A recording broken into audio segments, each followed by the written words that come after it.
Istri TKI selingkuh. Pria asing ada di kamar tidur saat digerebek warga.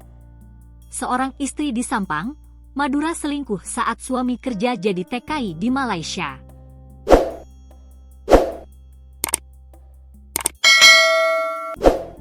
Kelakuan istri TKI di kampung selingkuh digerebek warga hingga mendapati pria idaman lain tengah asyik di kamar tidur. Penggerebekan bermula dari kecurigaan warga yang sering mendapati istri TKI memasukkan pria lain ke dalam rumahnya. Disangka warga tak curiga, seorang istri TKI di Sampang, Madura berulang kali memasukkan pria ke dalam rumahnya.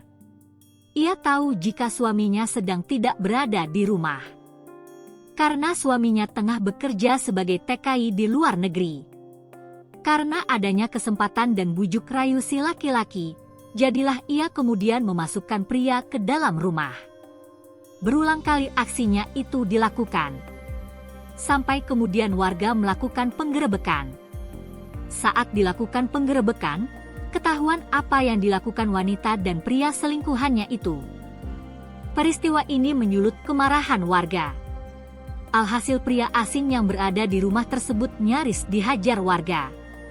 Beruntung kepolisian datang untuk mengamankan.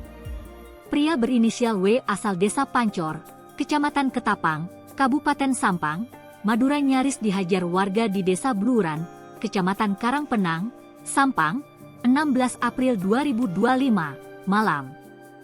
Pasalnya, pria berusia 43 tahun diduga kepergok selingkuh mengingat diketahui warga tengah berada di rumah seorang perempuan I-30 yang telah bersuami di desa setempat.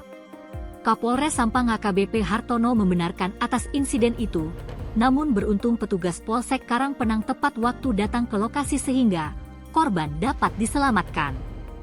Untuk motifnya kami belum bisa memastikan karena saat ini yang bersangkutan, W, tengah menjalankan pemeriksaan oleh tim penyidik, ujarnya, Kamis, 17 Mei 2025. Berdasarkan keterangan dari warga, sejauh ini W datang ke rumah si perempuan sudah berulang kali dan membuat warga setempat geram hingga mengambil tindakan tersebut.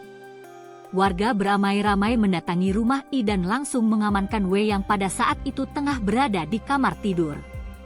Untuk suami dari si perempuan tengah bekerja sebagai pekerja migran Indonesia, PMI, di Malaysia, pungkasnya.